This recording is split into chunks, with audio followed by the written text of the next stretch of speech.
Buenos días, muchísimas gracias por la cobertura que puedan dar a un asunto de fundamental importancia. Nos hemos enterado de que de última hora se está moviendo la Ley de Seguridad Interior, cosa que nos preocupa sobremanera, obligándose de sus obligaciones en materia de derechos humanos y desconociendo el aumento de la violencia en México a raíz de la intervención de las Fuerzas Armadas en las tareas de seguridad pública. Ahora se está fraguando en el Congreso de la Unión que en estos últimos días del periodo ordinario de sesiones se apruebe, o más bien yo diría se imponga, la Ley de Seguridad Interior que legaliza el aumento de la violencia y la violación sistemática de los derechos humanos. Esta iniciativa es de altísima complejidad. Primero tienen que medirse los alcances de sus contenidos, tienen que considerarse los impactos que va a tener en materia de derechos humanos. La aprobación de esta iniciativa tiene que darse después de un amplio debate, de un amplio proceso de consulta con expertas, con expertos, con especialistas, donde participen instancias internacionales en materia de seguridad ciudadana, en materia de derechos humanos. Antes debe de verificarse cuál ha sido la actuación, cuál es la evaluación que se tiene de la actuación de las Fuerzas Armadas en las tareas de seguridad pública por un comité internacional como el de la Cruz Roja. Aprobar sin consultar, sin evaluar previamente, no está atendiendo a un reclamo social imperante, no está atendiendo a la conclusión de los expertos que señalan altos riesgos en esta ley. Responde más bien a un acuerdo de coyuntura de quienes quieren votarla a bote pronto, así como está, pasando por encima de las obligaciones en materia de derechos humanos a nivel internacional que nuestro país ha sellado en varios tratados internacionales. No podemos, no debemos aprobar una legislación tan cuestionada que no brinda la seguridad jurídica a las Fuerzas Armadas, que está condicionada a negociaciones de espaldas a la sociedad. No podemos aprobar una legislación que legitima las violaciones a los derechos humanos y que se insertará a nuestro país en el listado de los regímenes peores por autoritarios en el mundo. No podemos, pues, aceptar esas negociaciones, acuerdos en lo oscurito contra nuestros derechos humanos. Finalmente, hoy se espera, y de no ocurrir, se espera la propuesta del presidente Enrique Peña Nieto para el gobernador del Banco de México, para incluir en la Junta de Gobierno del Banco de México a un subgobernador, de entre los cuales pueda elegirse al gobernador del Banco de México que sustituya al doctor Agustín Carstens, que a partir del 1 de diciembre abandona este cargo.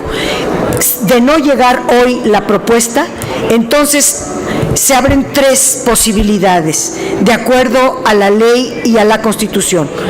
Una, que antes del 1 de diciembre, lo que es hoy, el presidente someta a ratificación del Senado el nombramiento de un nuevo integrante de la Junta de Gobierno, y una vez que ello ocurra, el propio presidente nombrará de entre los 5 miembros de la Junta ya ratificados por el Senado, nombraría al gobernador. Una segunda posibilidad es que el presidente nombre directamente al nuevo gobernador de entre los 4 subgobernadores en funciones, el cual ocuparía el cargo hasta el 31 de diciembre de 2021, periodo que es para el que fue electo Agustín Carstens, mismo que abandona, y el sustituto tendría que simplemente terminar el plazo que abandonó en ese cargo Agustín Carstens. Y tercera posibilidad, que en tanto se designa a un nuevo integrante, la Junta de Gobierno designe a un gobernador interino, que sería el de mayor antigüedad, de acuerdo al artículo 41 de la Ley del Banco de México. En este caso, correspondería a Roberto Cueto Legaspi, que es el miembro de la Junta desde 2007. Y dados los pocos días que faltan para que Carstens se vaya, este es el escenario más probable. En conclusión, la ratificación del Senado se requerirá cuando el presidente envíe la propuesta para un nuevo subgobernador del Banco de México. En tanto no, puede ocupar a partir del 1 de diciembre Roberto Cueto Legaspi, por ser el subgobernador con más antigüedad, y eso se establece en el artículo 41 de la ley, que dice textualmente: en caso de vacante en el puesto de gobernador, el Ejecutivo Federal podrá nombrar para dicho cargo a un subgobernador en funciones, o bien designar a un nuevo miembro de la Junta de Gobierno, y ya integrada la Junta, nombrar de entre sus 5 miembros al gobernador. En tanto se hace el nombramiento de gobernador, el subgobernador de mayor antigüedad será el gobernador interino del Banco de México. Son los dos pronunciamientos que quería hacer el día de hoy. Estoy a las órdenes si hubiera alguna pregunta. Sí, senadora, le pregunta Ángel Gallegos de Azteca Noticias. Senadora, buenos días, ¿cómo está? Me gustaría preguntarle, el PRI ha destapado finalmente una de sus cartas rumbo a la presidencia de la República. ¿Qué significa para ustedes en el tablero electoral este movimiento? Y segunda, hay algunos senadores que señalan que se está jugando a dejar sin titulares de las fiscalías rumbo a este proceso electoral. ¿Usted ve ese riesgo de que FEPADE se quede con un encargado de despacho, la PGR y demás? Bueno, en primer lugar, agradecerle su pregunta. José Antonio Meade, como candidato del PRI a la presidencia de la República, pues representa más el neoliberalismo, más de lo mismo. Él ha estado en varios gobiernos, ya en más de 2 sexenios, en altos cargos públicos, y el país se encuentra después de esos gobiernos sumido en la degradación, sumido en la desesperanza de millones de mexicanos. Sinceramente, yo no creo que él pueda hacer más de lo que ha venido haciendo en los últimos cargos que ha ocupado. Pero también está José Antonio González Anaya, que va a sustituirlo al frente de la Secretaría de Hacienda. Él pertenece a la élite de economistas que han dirigido las instituciones financieras, de desarrollo social, de seguridad social y las empresas estatales.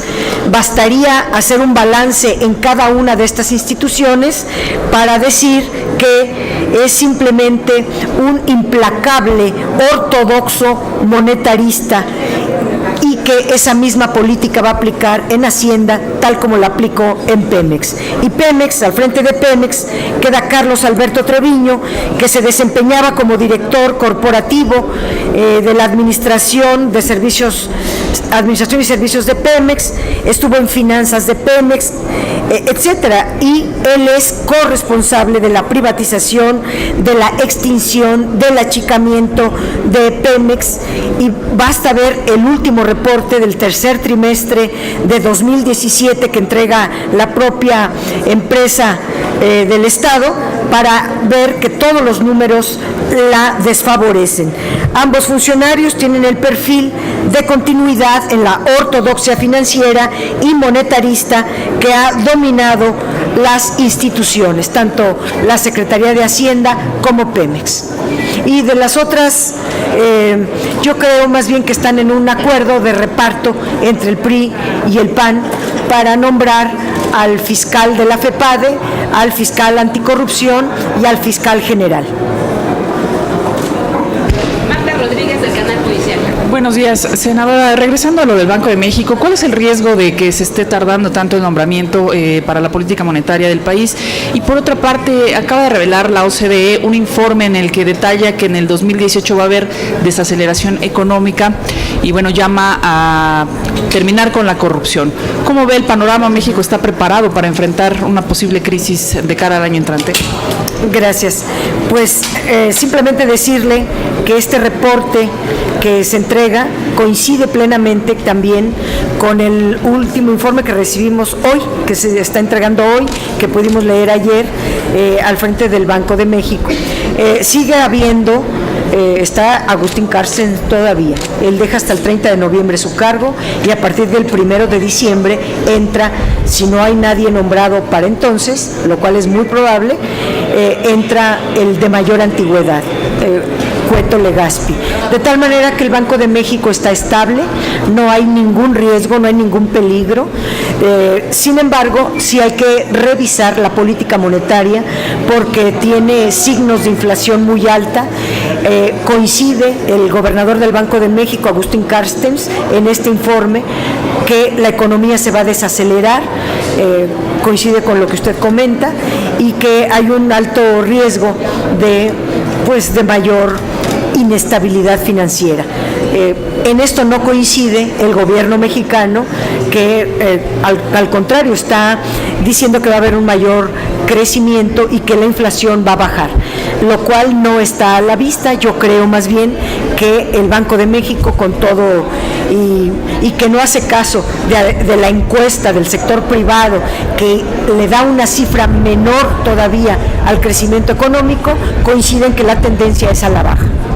Pero no veo mayor riesgo porque al frente del Banco de México sigue estando él y el 1 de diciembre estará un subgobernador. Gracias.